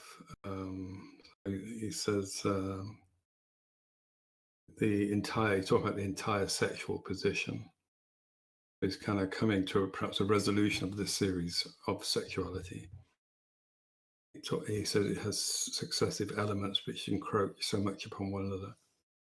this relationship between the elements, the element which precedes determined only through its confrontation, the one which follows, its prefiguration, the one which follows. And so the pregenital erogenous zones or surfaces cannot be separated from the problem of their coordination. So it's this kind of, so this is how he says this. He describes it and then rephrases it in this idea of the problem of their coordination. They're coordinated. So this coordination is enacted in several ways by contiguity, to the degree the series which develop over one zone extended in another series, then at a distance, that zone can be turned inwards or projected to another. Above all, indirectly, in Lacan's mirror stage. On the Kleinian thing and Pretzel, I don't think he's saying here that the penis does double and become a child's own organ. I think that's more his commentary, that it's his critique of the nature of how Oedipus produces the bad penis, good penis. And it's sort of his, again, I think there's a sardonic edge here where he's like, as surfaces imply the disengagement of sexual drives from alimentary and destructive drives, the child may come to think that he abandons nourishment and power to his parents. The opposite. Like, this is the joke, is it's an inversion. This is the subversion, is playing with that. In return, may hope that the penis, as a complete and good organ, because partial and bad, will come to be posed and projected on his own genital zone. And then, the penis would become the phallus which doubles the child's own organ. And finally, I can have sex with mother without offending father. Like, that's his commentary here, is it's intended to be like a sarcastic critique of Oedipus, how I read it. Would this be before castration or after? I don't think he's saying this happens. I'm saying he's saying, like, this is a problem. These new problems are, to quote, it is a matter of organizing surfaces and bringing about their coordination. We're talking about the coordination of surfaces within sexuality and the things that are projected upon them. If we have a bad penis or a good penis, we could, and it's projected in that way, and that is actually how this comes to be, is we could go the other direction. It's like, that's the joke he's making, how I'm reading it, the good and bad penis. That kind of I think what he says, I think prior to this, he says that just after the reference to Lacan, to all the direct and global function integration, general coordination is normally vested in the genital zone. So he says all this idea of this kind of coordination, way one thing leads to another, is vested in the genital zone. It is this zone which must bind all the other partial zones thanks to the phallus. And the phallus, in this respect, does not play the role of an organ, of an image, particular image projected. It's projected both by the little girl as well as the little boy, onto this zone. I think that's what leads to this. That's what leads, the idea leads to this, the end here. Notion of the Oedipal relationship. Yeah, the phallus in this respect does not play the role of an organ, rather that of a particular image projected, in the case of the little girl as well as the little boy, onto this privileged genital zone, separating out zones from stages. The organ penis already has a long history tied to schizoid and depressive positions. As with all organs, the penis has known the adventure of the depths in which it is fragmented, placed inside mother and child's body, being victim, aggressor, identified with poisonous bit of food or explosive activity. But it is also the heights as a wholesome and good organ. It confers love and punishment. Well, again, the idea versus the bodies, the heights and the depths, and the way that these things play. In a parallel manner, the parental coitus, which is at first interpreted as pure noise, fury, and aggression, becomes an organized voice, even in its power to be silent and to frustrate the child. It is from all these points of view that Melanie Klein shows the schizoid and depressive positions supply the early elements of the Oedipus complex. That is, that the transition from the bad penis to the good is the indispensable condition for the arrival of the Oedipus complex in a strict sense, to general organization into corresponding new problems.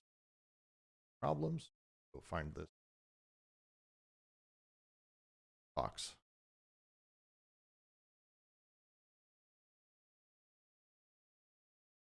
Here we go. Melanie Klein, The Psychoanalysis of Children.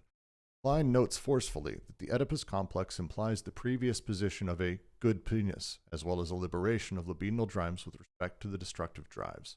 And this is the line here. It's the Oedipus complex, which is a bad penis. Bad penis. It implies the position of a good penis prior to this, that it's birth or creation of the child or things like that. Quote, or only if the boy has a strong enough belief in the goodness of male genitals, his father's as well as his own, can he allow himself to experience his genital desires toward his mother. He can face his Oedipus hatred and rivalry. This does not mean, as we shall see, that the sexual position and the Oedipus situation do not have their new anxieties and dangers. For example, a specific fear of castration. True, in the early stage of Oedipus, that the superego directs the severity first of all against the destructive drive. Quote, it is only in the later stages of the Oedipus conflict that the defense against the libidinal impulse makes its appearance. That's kind of how he ends his ridiculous sort of sardonic joke about it that is, I think, a critique where he's like, if this is the case, then what would the subversion or the perversion of this be? And it'd be, oh, maybe I can have a good penis. I wish I could. And then I could have sex with mom and daddy wouldn't hate me. Yes. Not a big believer in Oedipus myself, but I think that's what he's trying to say, at least.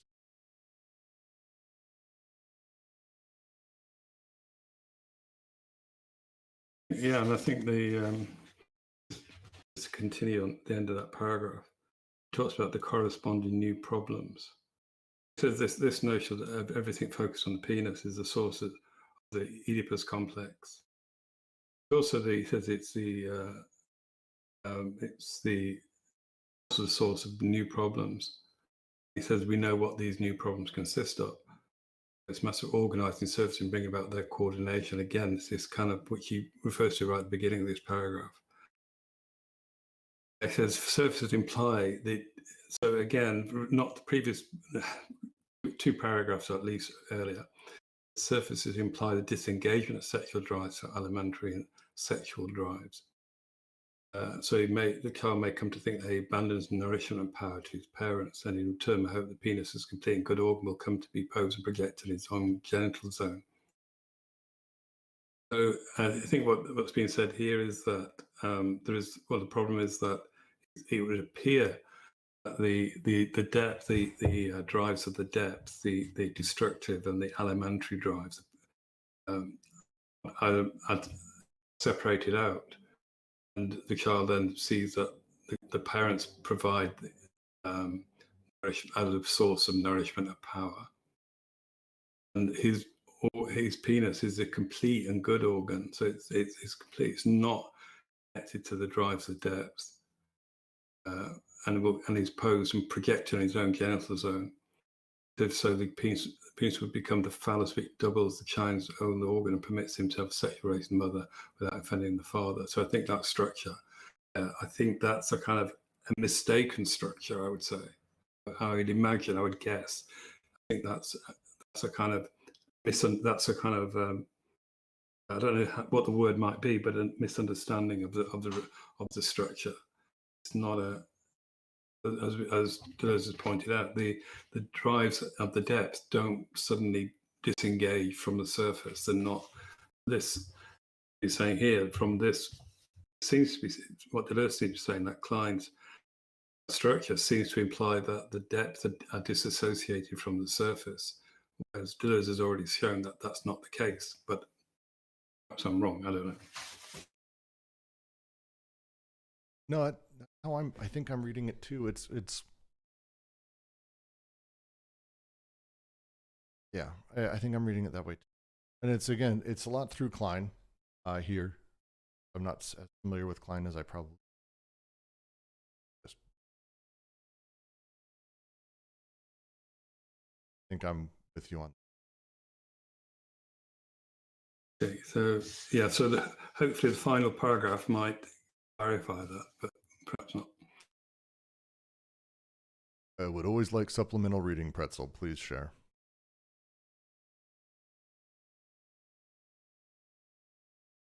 Move forward. The final paragraph. Good. Let's burn through it, and then we'll go through it piece by piece, as long as we need. Sound good to everyone? All right. What is essential is the precaution and modesty at the beginning of the Oedipal demands. The phallus, as the image projected on the genital zone, is not at all an aggressive instrument of penetration and eventration.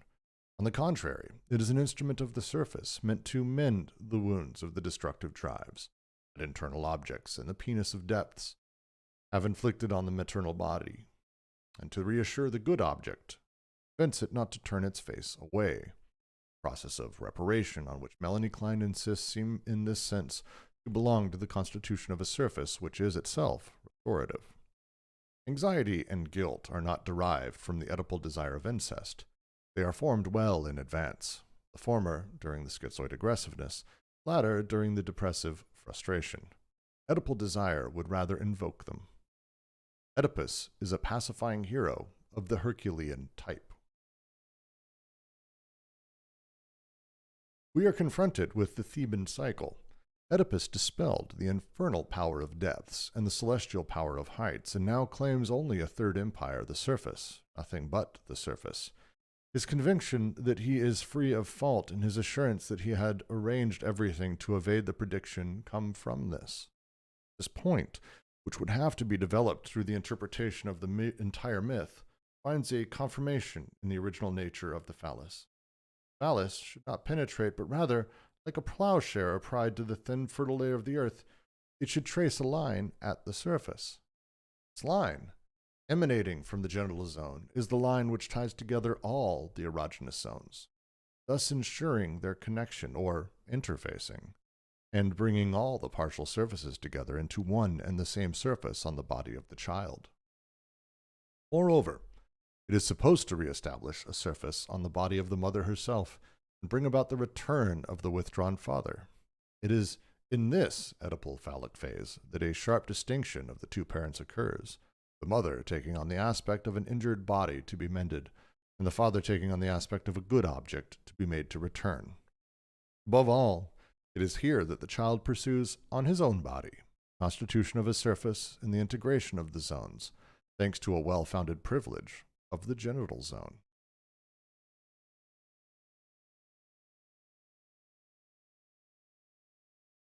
I may need a lot more time to get to that.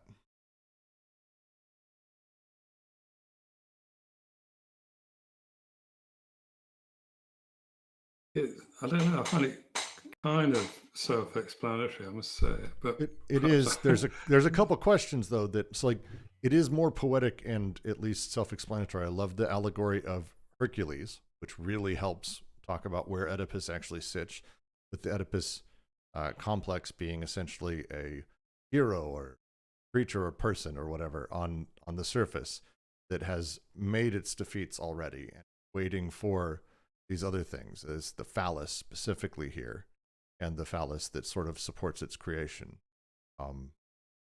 It's a really interesting phrasing of the entire thing. There's just a handful of things that now makes me question that we've already discussed. Please continue though, Derek. Give your thoughts, Ben, as you want. Yeah, I guess again, I think it's worth just trying to go through this section by section. The phallus is the image projected on the genital zone, is not at all an aggressive instrument of penetration, eventration, I've heard that word. It's an instrument of the surface meant to mend the wounds that destructive drive bad internal objects in its address have it inflicted on the maternal body. So if you show the good object, convince it not to turn its face away. So the penis, in the Oedipal sense, it's what's being said here. Is as an instrument of surface is the way it's meant to mend the wounds of the depth that come from the depth, the drives of the depth, destructive drive, bad internal objects, the peanuts of depth, being inflicted on the maternal body. All these different things have inflicted these on the destructive drive, bad internal and penis have inflicted on the maternal body. to restore the good object, and that's the mother, convince it not to turn its face away. So this idea that the penis is now a good object. It's not destructive. So it's now relates to the mother in a positive manner. So from going on from anxiety and guilt, not derived from the Oedipal desire of incest. No, I think for me this section where he's anxiety and guilt, I think this is a kind of the Deleuze's account of the theory derived from Klein. That's what I feel. I think what's following is what Deleuze says in answer to that. Because it would seem that, anyway, it says anxiety and guilt are not derived from the Oedipal desire of incest. They are formed well in advance. The former during the schizoid aggressiveness, the latter during the depressive frustration. Anxiety comes from the depth of the schizoid paranoid aggressiveness, whereas guilt are from the depressive frustration of the height, which are focused on the mother. Oedipal desire would rather so Oedipal desire, rather than producing this, it invokes them. So it brings them out. It kind of brings them into being. So he says Oedipus, in this sense, is a pacifying hero of the Herculean type. So the Hercules, if you remember previously, is the earthbound character who can descend into the depth, also the heights, and bring everything back to earth. Oedipus is a pacifying hero of the Hercules. So the things are tamed by Hercules. We're confronted with the Theban Cycle. Oedipus dispelled the infernal power of depth and the celestial power of heights. Now claims only a third empire, the surface, nothing but the surface. Conviction is, anyway, so that's my sort of view of that, I would say. I'm with you, actually. This is really, like you said, it's a really well done self-explanatory bit, but I really dig. Yeah, his conviction that he is free of fault and his assurance that he had arranged everything to evade the prediction come from this. So Oedipus is invoking the anxiety and guilt of the heights and the depth, and he's not the cause of them. He can tame them almost. So he feels in this way he's going to evade the prediction. It's at the heart of the Oedipus cycle. We know will not happen. And again, it's impossible not to sort of look between here and where he ends up going in AO after he begins working with Watery, who very much has a different opinion on a great this. But you can see the lines of where he's talking about where Oedipus is formed, how it's formed, what it does as a productive element, and how it plays in that space. So is this Klein's interpretation of the Oedipal complex, the role that Oedipus played in this, venture into the heights? Seems like a more positive interpretation, right? I think Klein has a lot more positive interpretations in general than some others. Not certain that I would say that this is anything like that is Klein's, in the same way that I'd be hesitant to say that, Deleuze's book on Kant is the way Kant would lose his shit if he read it, I would assume. And I'm going to assume generally that's the case with most of what I disagree on that. Oh, really? Yeah. Please. No, this is actually a very interesting line. So Deleuze's writings on Kant, right? It's he's going to take it from Solomon Maimon, specifically the proposition that the transcendental cannot be traced out of the empirical, because in doing so, the definition of the empirical is some sort of assumed totality or some assumed teleology, which would imply that things like novelty in Kant don't seem to apply anymore. Now, this critique was originally given by Solomon Maimon, who was basically this sort of very I don't know, avant-garde philosopher, if you want to call it. I mean, he didn't really have much success in his life, but this critique that Solomon Maimon gave actually was written. You can get it now because it's translated by Henry Summers Hall, but it's just called An Essay on Transcendental Philosophy. Kant actually read it and said that this is the only person who understands my philosophy and has a solid critique of it. So the critique that Deleuze is giving, Kant actually sort of agrees with it. All right, fine. More I'm making the comment on the line of likes to say that he takes philosophers, rapes them while they have a mute. Yeah, but still, I mean, he's not just pulling shit out of his ass. I'm not saying he's pulling shit out of his ass, just that specifically on this right here, I'm not sure that Melanie Klein would say this is my interpretation of it. Maybe. I mean, things like the virtual partial object, he's very close to Melanie Klein when he talks about the construction of an erogenous zone or the construction of a virtual partial object. I mean, he's pretty much saying the same thing that Melanie Klein is saying. I will say that.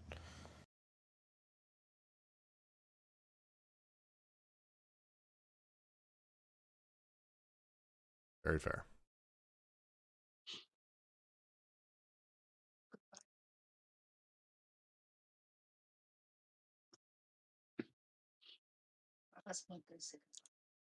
But then I think he goes on from that idea about the Oedipus cycle, which is as he says, dispels the Oedipus idea that he dispels the infernal power of depths and the celestial power of heights. He said I'm sorry, I'm reading as I go along. His conviction that he's free of fault and insurance. Anyway, he's assured that he has arranged everything to evade the prediction from this. So this point, which would have to be developed to interpret it, finds confirmation in the original nature of the phallus. So then he has this notion. I'm not quite sure where this comes from. The phallus should not penetrate, but rather like a plowshare applied to a thin, fertile layer of the earth should trace a line at the surface. The line emanating from the genital zone is the line which ties together all the erogenous zones, thus ensuring their connection or interlacing, bringing all the partial surfaces together into one and the same surface on the body of the child. Moreover, it's supposed to re-establish a surface on the body of the mother herself, bring about the return of the withdrawn father. So again, it's this notion of the kind of the notion of the penis as a phallus as something good that that has this function. It established the surface of the body, a surface on the body of the mother herself, and bring about the return of the withdrawn father.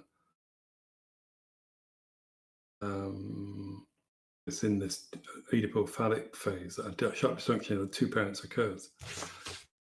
The mother taking on the aspect of an injured body to be mended, father taking the aspect of a good object to be made to return.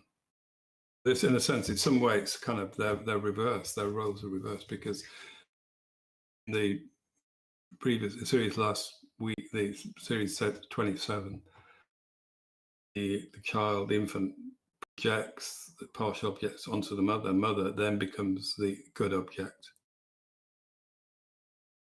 Above all, it's here that the child pursues on his own body. So it's now come back to the body of the child.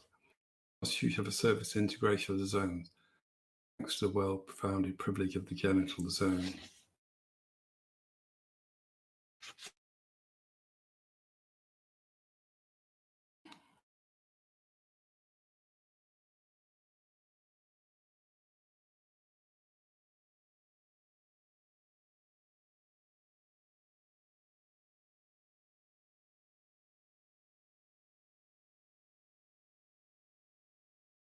I think this, I mean, my feeling is that this is a kind of, I just a quick look at next week's, and I think this series, this point is only halfway.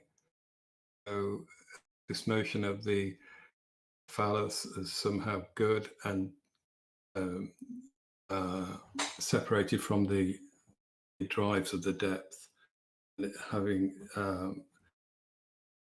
enabling a kind of the family reunion almost. I think that's perhaps will be seen to be a misinterpretation, perhaps. Yeah, I would say definitely. This is not meant to be taken on its own. This series is like, this is what Deleuze is saying, and thanks so much, we're done. Very much. This is moving into a whole critique of Oedipus sort of already. And so it's him, again, laying more of that foundation for things to come.